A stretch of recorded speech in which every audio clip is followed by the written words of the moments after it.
Good evening.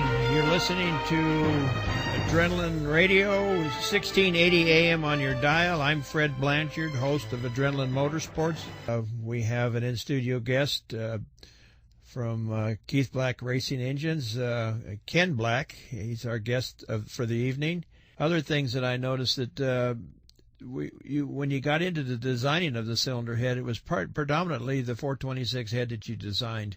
And the other aspect of it was, I think that there was a time there. I know that a little bit I learned from Frank Cannon was back in the day where they were fooling around with clutches and levers on clutches, and even the clutch arm itself. I think, if I recall, I kind of noticed a three-way valve, a hydraulic valve there, controlling a hydraulic cylinder there that controlled the speed of the clutch pedal itself on its return. You'd release it, and what it did is it basically allowed the clutch to slip, is what they did. But they never took the clutch out of the car or did anything like that. They just played with this valve. Yeah. And I know that that was one of the approaches, because smoking the tires is what they tried to get away from. But I understand there was something like that coming from out of your facility there. Well, what happened was that everybody kept telling Dad when he got into the drag race, because he is kind of, he always puts it kind of naive, and everybody's telling him, oh, you got to go out there, and the harder you smoke the tires, the faster the car will run. And I think they actually believed that that's what it was. Problem was, in his deal, he used to work in the fields up in Beaumont and stuff during the summer. He says, man, we ran the tractor and stuff. You didn't want to slip the tires. You want to grab a hole. And that was kind of basic logic stuff that he applied to about everything he did. And by happenstance, they were having some clutch stuff done, and I believe some stuff came back from Schieffer that had some kind of trick coating that was supposed to work on it. And what actually happened was they slipped, and the car went out and hardly smoked the tires at all, but it ran like crazy. I mean, it ran the best it ever ran, and Dad's gone, there we go, okay, so we don't really want to smoke the tires. We want to take and get the traction so it just meets what it needs to get it down the track. And that's where he started doing the slipper clutches and stuff in there, and they actually were using the old Borg and Becks and stacking up 2 or 3 discs in those before they had all the real trick throwdown Crowder stuff and all that.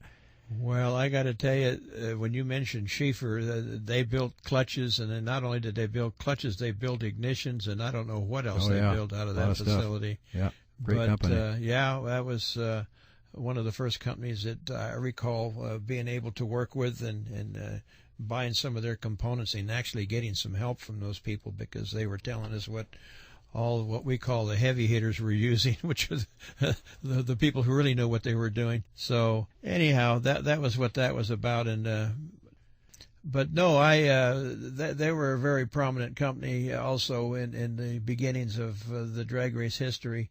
But with that being said, we're going to touch on a little bit of other things that you guys developed. I think you started getting into other aluminum products, did you not? Yeah, what happened was they started going into a deal with Oldsmobile. They wanted a block for Warren Johnson, I believe, so they started developing a block that was ended up being a KB600 block, big block, aluminum block, cross-bolted mains and stuff on it. When the project got all done, evidently things had changed, and Warren Johnson didn't require the aluminum block. I guess they stuck with the iron block, and we ended up taking the program over and using it for drag racing applications. And it turned into both a water and a solid block. At the time, it only took the Olds DRCE heads, but through a lot of prodding and calling and stuff, we finally convinced them to let us put a Chevy bolt pattern on it also, and they did that. And so it made it a lot more versatile. And if it was a kind of an Oldsmobile Chevrolet type thing, you get the intercompany rivalries and stuff, but it's worked out to be a very, very good block, and Alan Johnson ran that for years in his alcohol dragsters and stuff, and it was a good block. And we still manufacture both those versions today, too. Well, I know there's also been copies of that block. I know that being a little bit involved with the industry, that I think the gentleman who designed the pattern for that also had a secondary design of the identical same thing with Chevrolet bolt pattern, as you just mentioned, and it ended up being called the Century block, and I think that was a spin-off of what you had created. And there's a story behind that. We won't get into that. No, I don't like slinging mud or rocks. Well, so. we're not going to do that. No. But it's out there, and it's where it is. So, yeah, definitely. But that was the other one, and then but I know that there were other things that were developed at your facility. I know that. Whose chassis were you running back in those days? I have to ask that question. Oh, Kent Fuller. What were the other ones he had on there? Don Long.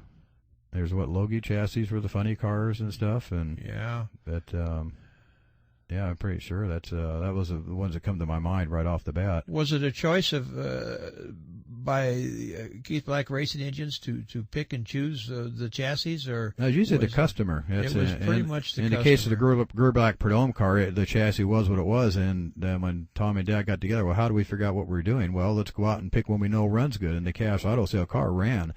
And if it didn't work when they got it, well, then it wasn't the car's fault; it was something they were doing. So right.